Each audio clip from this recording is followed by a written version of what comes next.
Okay. Hi everyone. Welcome to another Destiny Movie Night Hangout. I'm your host for tonight, Yogan, and I'm joined here with Kelly Posey and Valentine Roseman. You want to say hi? Hello. Hi. Hi. Thanks for being here. So we're joined here. We've come together to look at this movie, The NeverEnding Story. Um, it was in like 1980s when it came out, and it's had a pretty big impact, at least for me emotionally. And I know we were talking about before, like it's really interesting, really deep. There's a lot to discuss, and I'm sure we're gonna bring a lot of points to related to our world, to our lives, and what we can use to learn about more about what's going on in the world today. Um, so I figure we could, if you guys want to add anything before we continue, or no? No, that's a good start. Okay. So we could talk a little bit about the plot so people have an idea. Though I guess to be fair, it is I think like 80 minutes long, like an hour and a half long, and the scenes are pretty intense, and there's a lot that happens. So I think it might be best also to just give a general outline, then we'll go deeper into it. Um, and if any of you want to help with the plot, otherwise I'll do it. Mhm. Well, so basically, it's kind of takes place in a fantasy land. Um, the idea is that this kid, he has some issues in his life. His mom's passed away, and he gets bullied at school. And he winds up in this bookstore, finds this interesting book, and it turns out it's more than just a story. He goes to this fantasy land and has all these uh, epic adventures, and which kind of takes him on this journey of self, learning about himself and facing decisions, and in the end, it's kind of this metaphor for how sometimes reading a book can change your life, which is something that I definitely can relate to, and I'm sure many people can. I mean, that's why this whole story even exists, with that whole idea of just jumping into a book and that it's not just a story all the time. So that's kind of a very basic synopsis of it, I'd say, and we can get more into it as we go. Cool. Also, I forgot to mention that if you would like to join us, you could submit questions and comments that we can read and add to the conversation. You would need to, if you're on YouTube, to click on the little window on the bottom of the video that says like live questions or join the discussion. And you can type in there on the Google Plus page. And I think you might need a Google account. Oh, look, someone just added one. So, yeah, just so you know. Okay, well, I'll just read this really quick. Marzana is saying that for anyone who wants to watch this movie, you could watch it free online on YouTube. Okay, thanks, Marzana. Yeah. um, yeah, so what scene, is there a scene you guys want to start with first? Or, Well, I would say, you know, I would speak to the point about kind of how I'm sure that so many people can relate to this story. Like for me, this was one of like the epic movies of my childhood, and uh, I know that there's many people who really can relate to that idea of curling up into a good book. And so, starting from the very beginning of it, it's like uh, with those troubles that Bastion faces in his life, a lot of us go through that same stuff, and so it's like we just kind of want a break from this world. We want to kind of escape from this world that's so kind of miserable and full of these uh, unpleasant experiences. And fantasy books are a really great way to do that. You can just kind of sink into a book, and you see it. It's really portrayed really well in the movie where Bastian goes to that attic room in his school, and gets the mat and blanket, and he curls up, and he's got his snacks, and he's and he's like really hunkered into this story. And I mean, I can definitely relate to that. I've spent hours and hours, curled up with a book and just in this other world for a moment. And so it's kind of interesting how it takes that portrayal of wanting to kind of get away and get out of this reality for a moment, and yet instead of it being kind of just this completely getting out of this reality, he still faces like these kind of epic things, these epic themes that relate to our reality. And I can say that there's so many things that I've learned from reading books that it can expose you to new ideas and new ways of doing things, and kind of challenge yourself and your ideas and beliefs and your self-worth in ways that you might not get in reality. So it certainly kind of provides this extra influence in your life that you might not otherwise get. So I think that just kind of interestingly sets the stage for a lot of the specific points that we'll talk about and how it relates. Cool. Yeah, I can see that, like, how when you write a book, the author is providing their perspectives, all their points of view, and that's all within that book, and you can send that across the world, and someone can hear and see your perspectives. So yeah, it's really true. Yeah. So in the beginning, one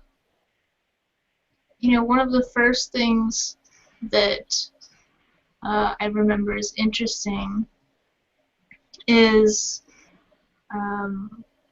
when they're calling forth for this warrior to come to try and save the world, from the nothing, try and solve this problem. And they called this warrior Atreyu from the plains lands or wherever he was from. And this child comes walking up, and they're like, what is this, a joke? We're looking for Atreyu the warrior. And so what's interesting, the interesting metaphor in that is that that idea of what we see as strength, or as being some grown hulking warrior man or something, but really the message there was that that's not what strength is. Real strength is within who you are and your own inner strength and your own inner standing, which is kind of one of the underlying themes that runs through the whole movie. Yeah, that character Atreyu. It's like there's so many different scenes that he shows. Let's say a maturity that and a strength that you don't associate with children, though you can see that clearly that here it is. Here's an example of that, and I think that's relate a lot to how the character, the kid that's reading the story, Max or Bastien, he's relating to Atreyu, the warrior. He's relating to what he's going through, and it's like like you were saying, Kelly, how you would read books and you would sort of get absorbed and you would learn so much. And this story, this movie, kind of shows that happening where you have the character Max Bastin reading the NeverEnding Story, the book, and he's following another character, and he's learning so much about himself and about, he's going through all the experiences with him. So it's also a lesson for him too.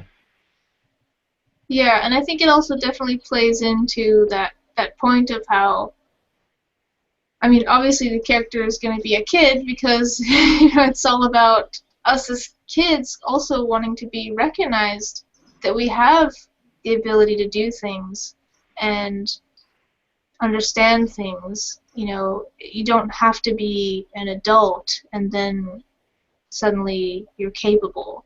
You know, so that was a really cool point too. It's kind of like recognizing that even children, and often children, sometimes have more understanding of things even than adults do. And so it's kind of definitely an interesting metaphor there. Do you want to add anything, Valentine? Yes. Firstly, I would like to start with my memories of when I first saw this movie. It was quite a while ago, I would say at least 20 years. But the only thing that I remember from this movie was the song at the beginning and at the end, which is very great, very uplifting. And the scene of a boy flying on this dog-like dragon. Yeah, yeah. So it was really cool that I watched it again today and discovered all the meanings, the secret meanings and symbolism in this movie. So with this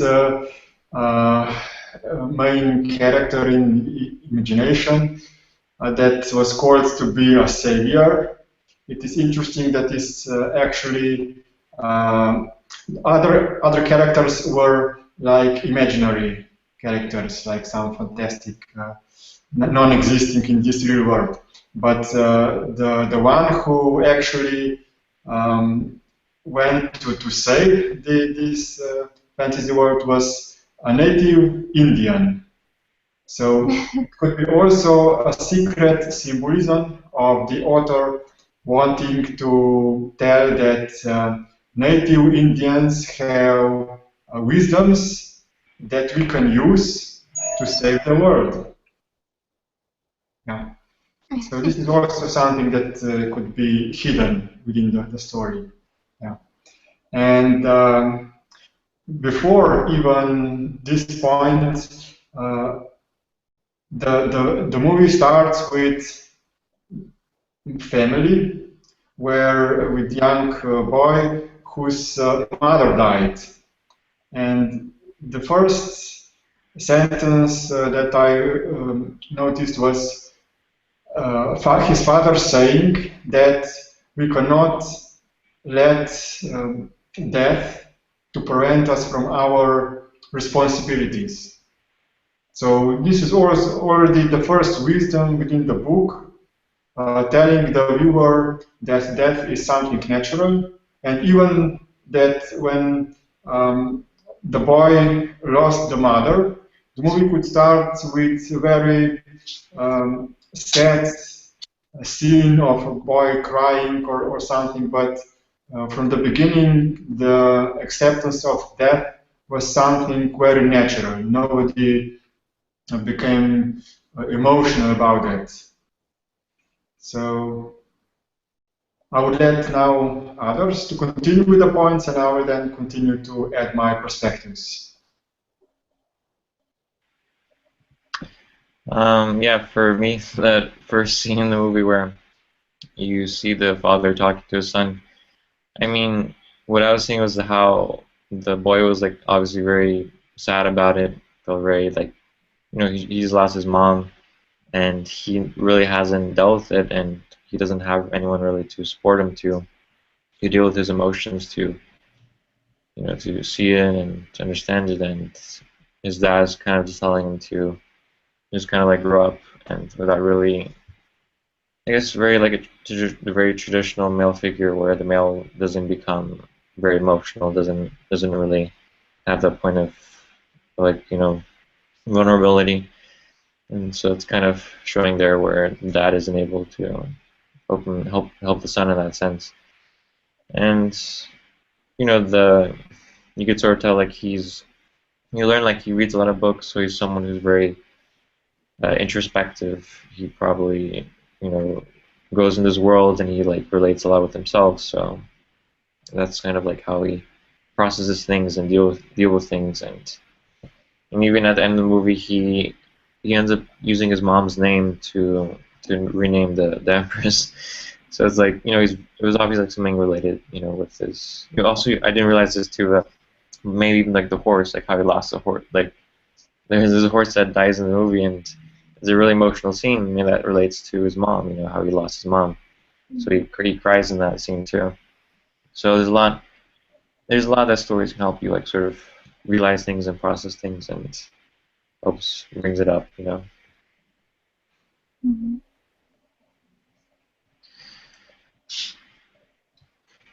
Yeah, that's a good point. It's kind of if you're not getting that kind of processing in your reality, it can definitely help. Because I can relate to having read a lot of like fantasy type books when I was younger. Um, it did help in a certain way. It was kind of there as almost a mentor in a way, kind of walking you through certain situations and showing you how to keep going. How to deal with it, how to go on, how to um, keep moving despite whatever has come up. And because we don't tend to necessarily be the greatest at sorting these things out, and you don't always have that kind of access to that kind of support in your life to kind of help you consider how to deal with certain situations.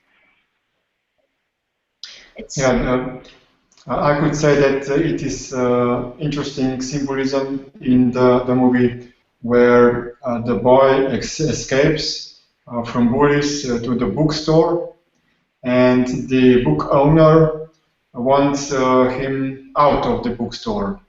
But then he remains there, and he explains how many books he already has at his home, and then by this he deserves to for him to be faced with this very special book.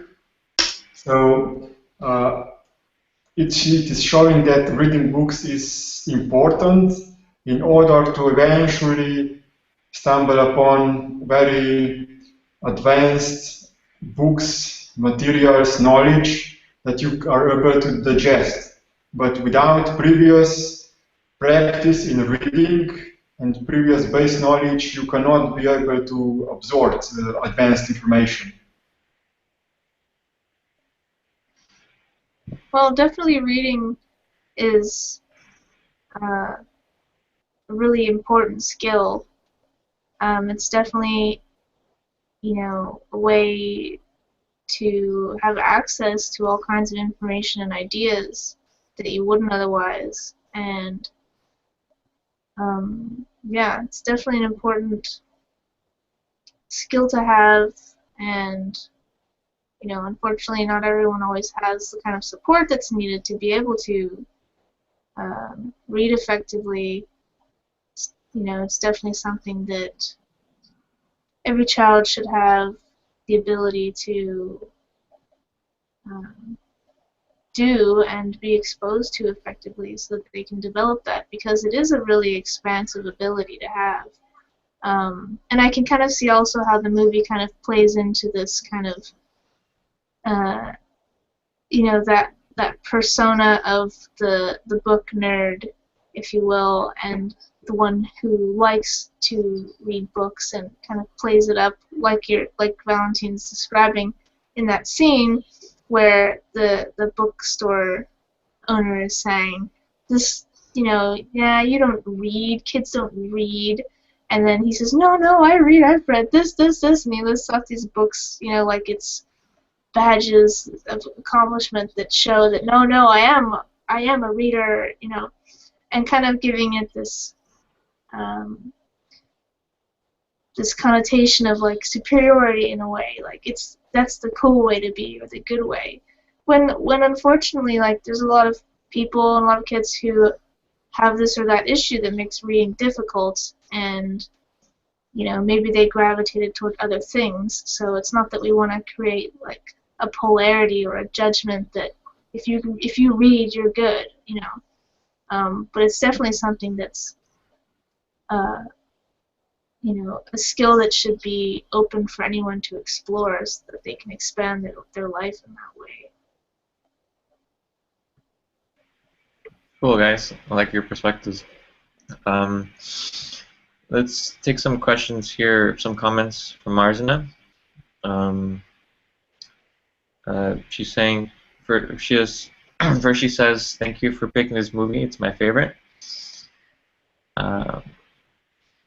And then she says, hello, guys. Love this movie. And one thing, I think it shows the connection with nature and those creatures from nature. When in this reality, we often forget the importance of nature, not in spiritual matters, but in physical reality. Thank you. Do you guys want to comment on that at all? Yeah, that's an interesting point. I mean, you know, in a way, you know, like for me, what comes up first is the relationship with the luck dragon, especially because the luck dragon is not the most cutest creature, you know. But yet he was very, you know, supportive, and you know, there in times of need, and was helpful, and with lots of, you know, almost even a mentor in a way, kind of supporting him to portray to keep going. And so it kind of shows that, you know, don't judge a book by its cover. And yeah, there's definitely an implication of like that kind of relationship to like the creatures in your world and an environment. Yeah, like with the giant monster, the giant mountain. You know, like it's like alive, basically, like a giant rock that's alive. And, you know, that kind of symbolism where like everything's alive.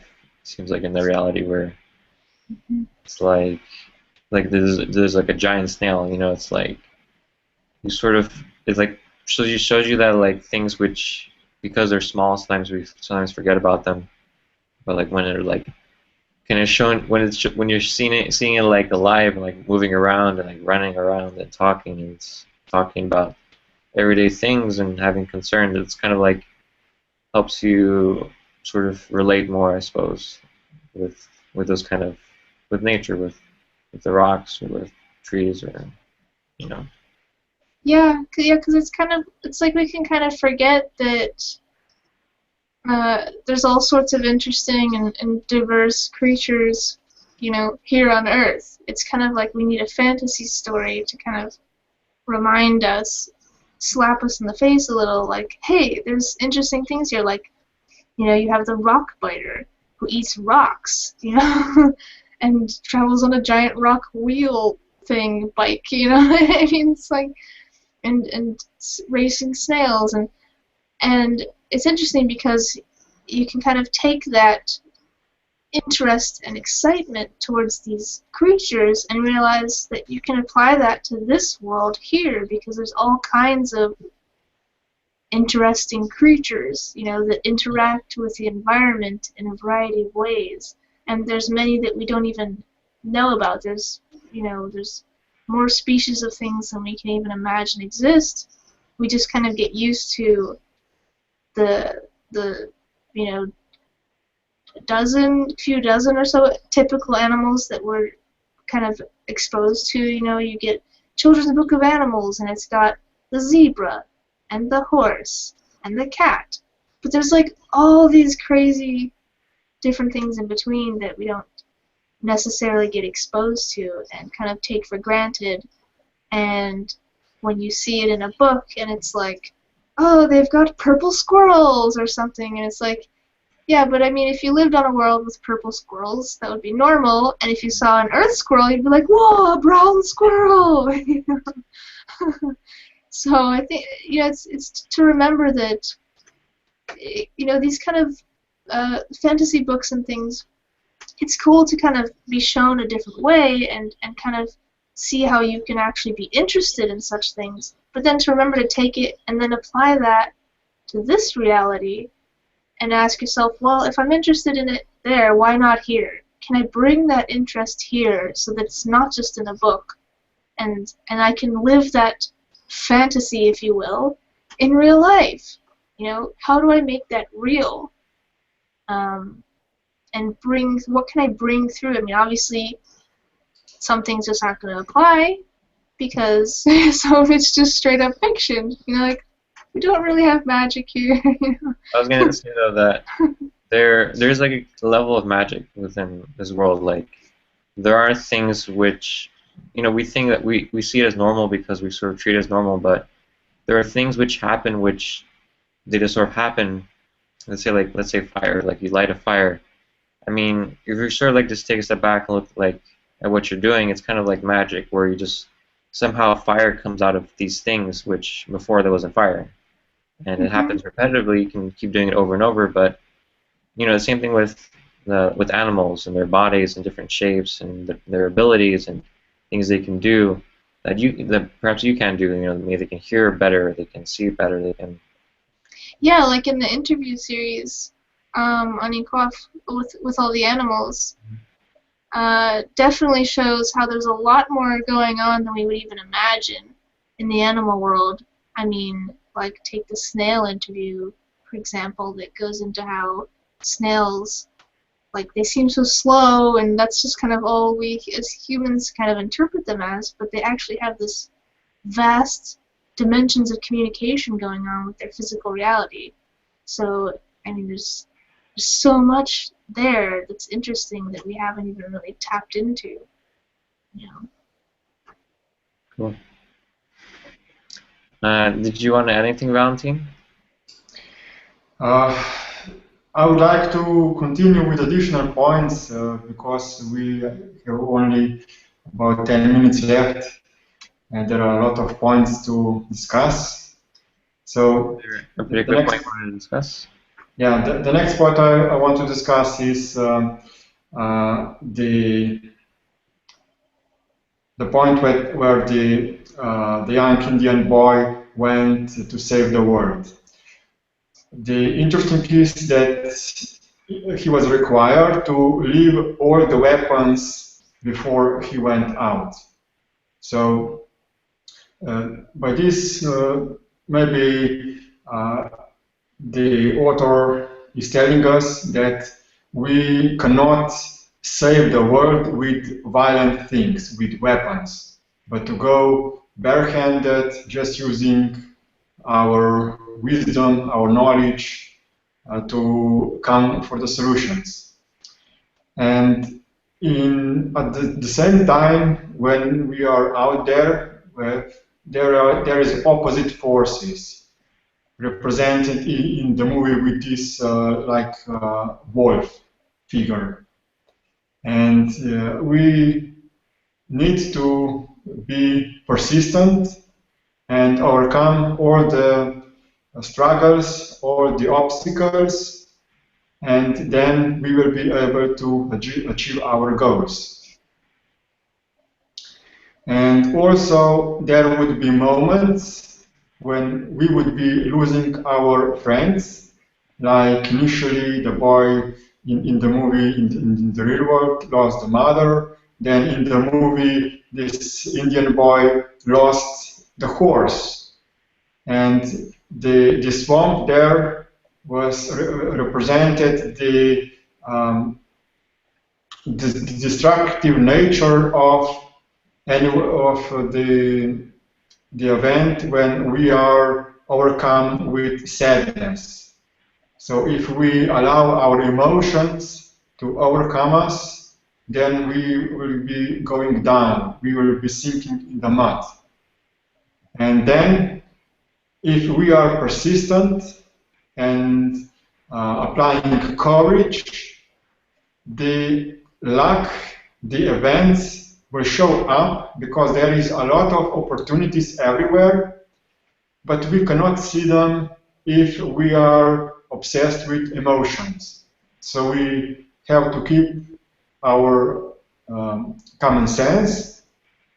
And then, like the symbolism in the movie, the luck dragon will come and save us. Basically, we are going to save ourselves by making best use of available opportunities to achieve our goals. So, would you like to add something to these points? Yeah, I think it's really, that's one of the things that really has struck me so much with this movie, is that it's got this really strong point of self-reliance. You know, the theme of it is like about relying on yourself. You know, like the whole journey that Atreyu goes through is related to that. You know, you can't take any weapons. It's just you. He loses his horse. It's just him. He goes to the first gate, you know, on the way to the oracle, and the whole point of that gate is you have to be sure of your self-worth. You know, if you feel your own worth, you'll be fine. Otherwise, you're toast. And it's kind of a great metaphor for life. I mean, it's a really true thing, because I mean, as we've found, you know, with Destiny and working with the tools, you know, when we're more stable in who we are, things that we face in life aren't as difficult, you know, and it's easier to get through challenges. Whereas in the past, if we were unsure about ourselves, we would have just crumbled and, you know, been exploded by the laser eyes. But so it's a really cool point, because it's showing that, you know, that those gates were like so big and so ominous, and it's like you're just walking up to them and they're huge, and you're like, oh my god, if I was standing there, like, how do you, this thing seems so big and scary, how do I walk through that? You know, and it's like this perfect metaphor for how things in life can seem so much bigger than us, but when we see our own self-worth, and when we're valuing ourselves, those things aren't so big actually, and they aren't really anything, and you can just walk through it. Like things that, you know, you might have thought you never could do, like, oh, I could never be a politician, or oh, I could never, you know, be a manager somewhere, or something like that. It just seems so big, and you're just not, you know, that's just not something you could do. You're not, it's like you don't have that worth or that value or that ability. But when you realize that it's up to you how you value yourself, you know, and that it's not such a big thing after all. You are capable. It's not so big, and you can walk through. And then at the end, when he faces the mirror gate, you know, where you have to face yourself, and the premise of it is, you know, can you face who you are? And the little old guy in the basket, you know, says to Atreyu that there's been many that have come before, and they run away in horror when they're faced with the reality of themselves. And so it's kind of a cool point, because, you know, with the Destiny I process, that's the whole thing that we're doing, is facing ourselves. And instead of recoiling in horror, you know, finding constructive ways to correct who we are, and the things that, you know, aren't aligned with, you know, the best way to be. So that we can be the best versions of ourselves, so that when we are looking at ourselves in the mirror, metaphorically, we like what we see. We can stand by what we see, and you know, as who we are. So the whole theme of this movie, while excuse me, being a kind of a children's story, is actually really epic for humanity in general. You know, it's this idea of facing who we are and finding that inner strength and the self-reliance to face the kind of challenges that we face in our lives, in our reality. Yeah, and then that what you're saying reminds me of the last scene in the movie where you're discussing this a lot too, how the Empress is beseeching Bastian to like, please, save us, to like act, to move, to. It would be just so easy. All I have to do is just to do it, and it's kind of like a point of desperation, which for me that can be like the voice of all the people out there and everything that is on that bad end of the stick, you could say, where this you could say that's within suffering and abuse that is a result of how things work and how the good things happen is resulting from the bad things. And so that is really interesting, that scene where it really makes an impact, and it's really very verbal, like very in your face and very like intense. Yeah, that's a good point, because it's kind of like saying to you, like, look, this is your story.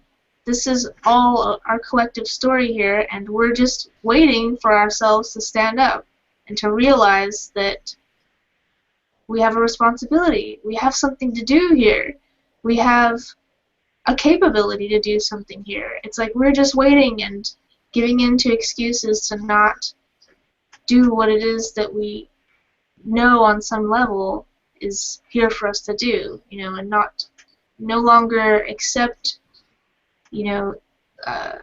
to be like the giant turtle and just be complacent and apathetic, and no longer accept the, Gmork, the wolf, to be like, kind of representing fear and like being a victim of fear and not doing anything because we don't want to face our fears and change things. So it's like this great metaphor for we're really waiting for ourselves. The Empress, she's saying, Bastion, please, say my name. But really, it's like that we should have that voice in all of our head, like whoever you are, Kelly, come on, you're here. What are you gonna do? Who are you gonna be? We're all just waiting for ourselves to be that, to realize that we're that one. But we're all that one. It's not like in the show where there's just one main character. We're all main characters, just waiting. Okay. So for the end, I would like to give my perspective to the overview of the whole movie, who is actually very similar to the actual life story of very now famous man, Elon Musk, the head of Tesla and SpaceX rockets and so on. His story is such that he was also actually bullied in the schools, and thus he began reading the books.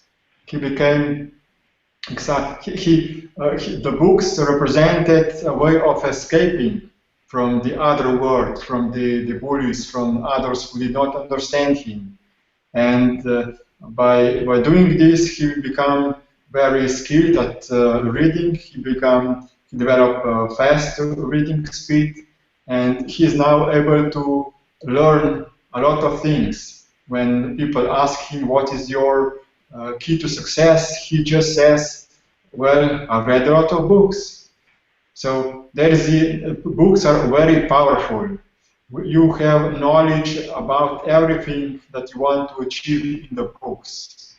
So just learn yourself how to read, expand your vocabulary, and read as much as possible, and you will become successful. You will be able to achieve everything that you desire.